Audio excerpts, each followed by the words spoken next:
Bismillahirrahmanirrahim. Yang berbahagia Tan Sri Norin Mai, yang berbahagia Tan Sri Rais Yatim Wan Sri, distinguished speakers, guests, excellencies, ladies and gentlemen. Firstly, I would like to thank the organizers for giving me the task of introducing the subject for our forum today. And the subject is the New World Order, whether it is a recipe for war or peace. We often hear leaders talking about a new world order.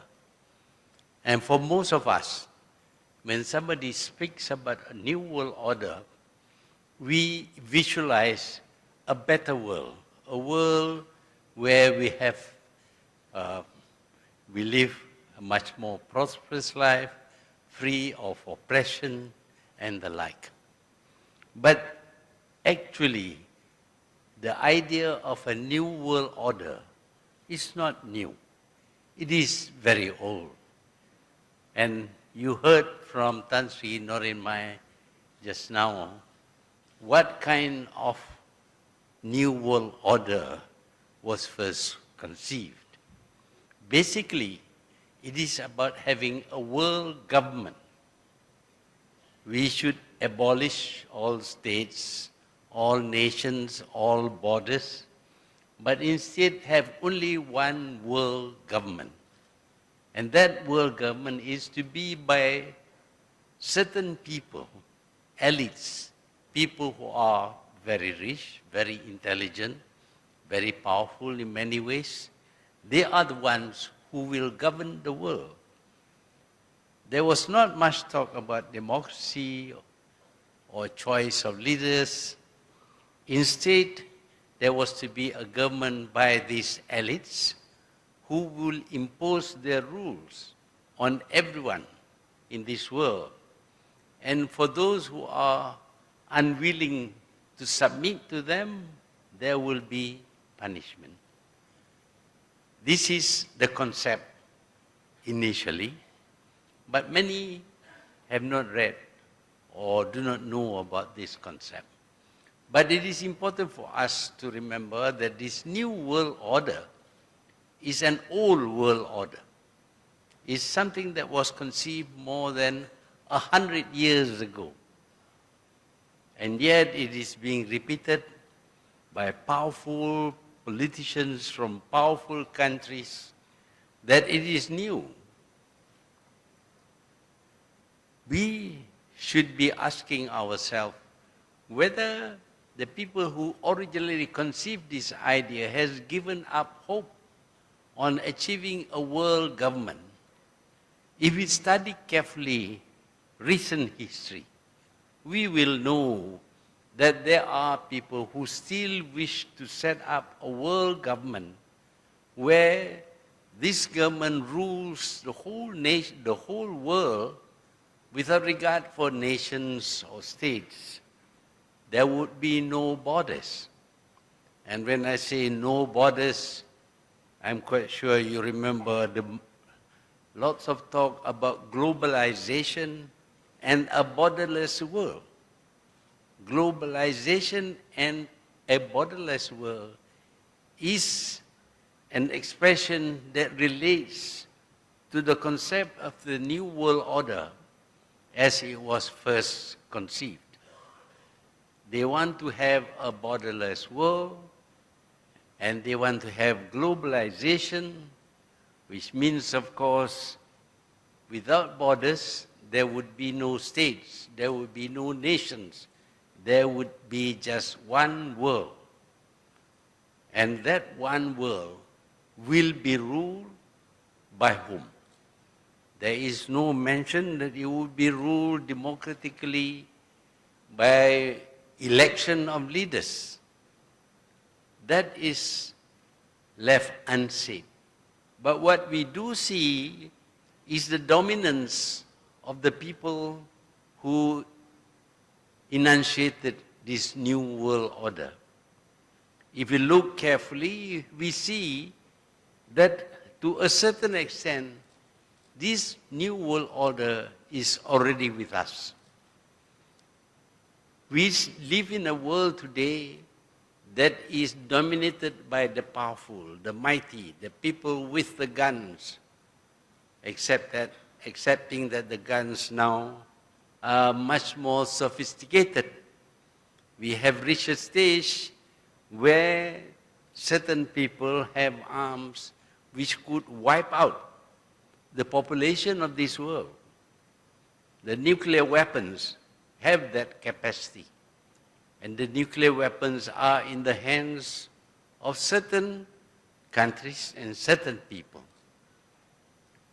Therefore, the world is frightened of them.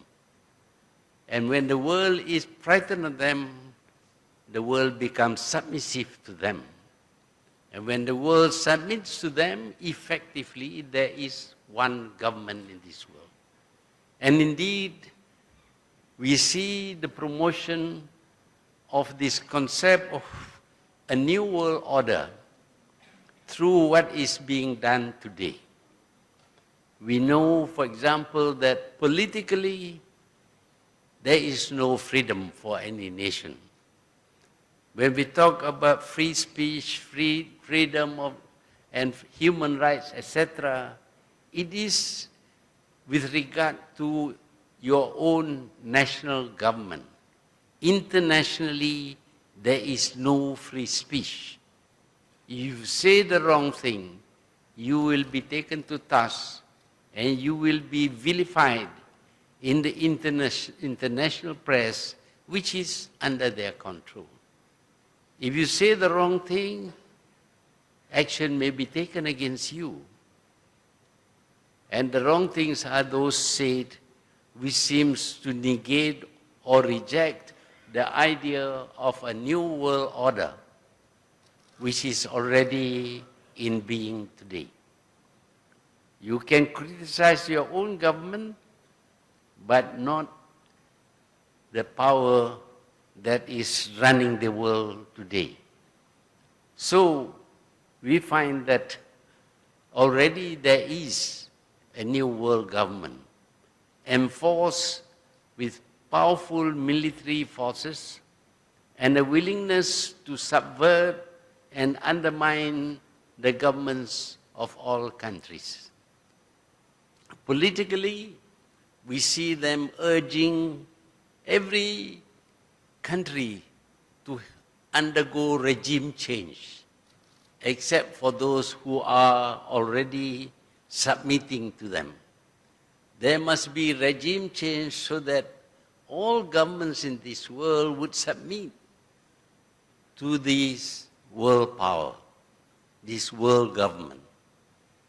And if you refuse to change your government, you will be persuaded through propaganda, through actions including invasion and occupation, and the removal of the head of that government to be replaced by one that submits to the most powerful nation. In other words, the one who will accept the concept of a new world order. This is happening today. We see this in the Middle East. They are fighting each other and installing governments which are unstable, and because they are unstable, they are dependent upon others, and those who can give them support also exert authority over them. So through political means, we are seeing the new world order being carried out. What about the economic power? That too is being used in order to create a new world order. We see today the idea of a globalized world, a world without borders.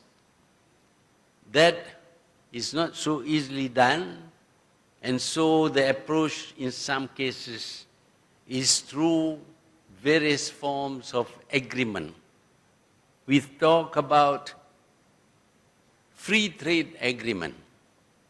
Today we are seeing an attempt to have the TPPA, for example, the Trans-Pacific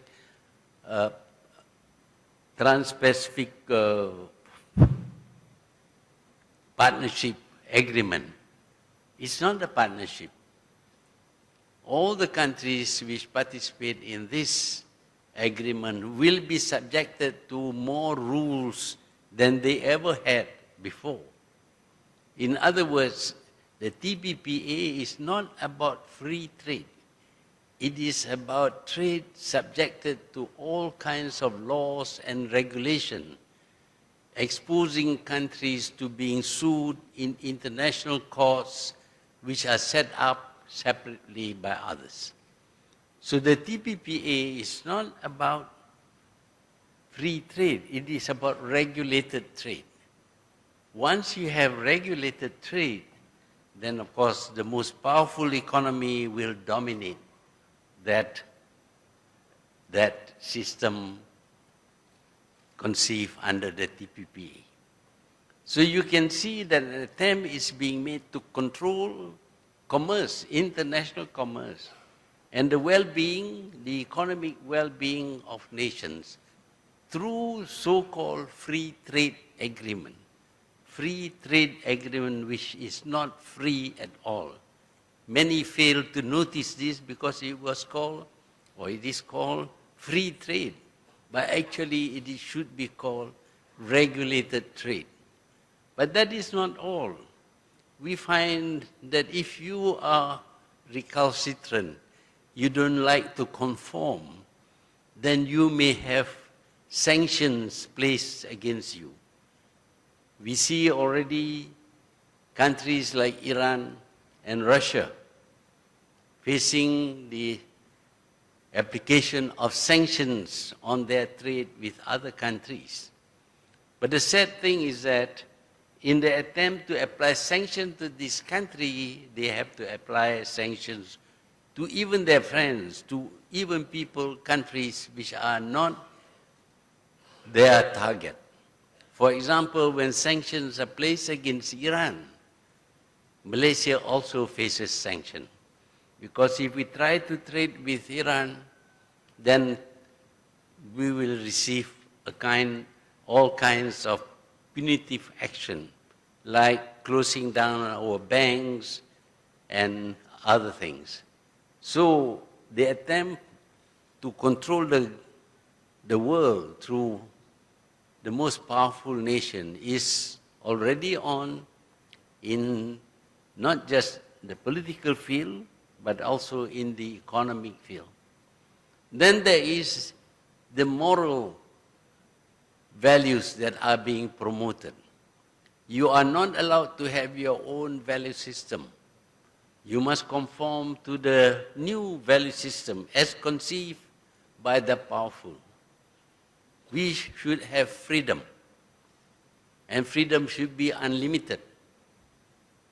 And we see the promotion of values which are against our own beliefs, against our religion. But this we must have because these are the values that is promoted by the most powerful nation in the world. We must allow all kinds of freedom, including equality between men and women, to the extent that there is no necessity for men to marry women or women to marry men. They can marry among the same sex if they so wish. That is against our value system, but we have to accept that also.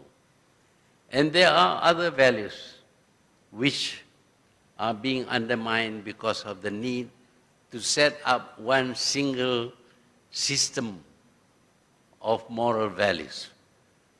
The stress is always on equality, on freedom of speech.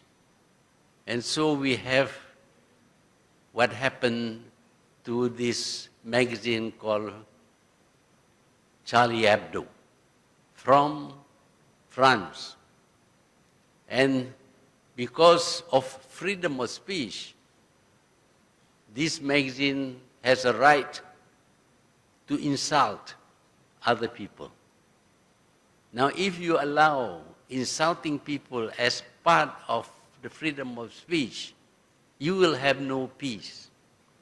I cannot walk up to a person and curse him or call dirty names about his parents simply because it is my freedom. I think the freedom of the people who receive this kind of treatment would be to bash you on your nose.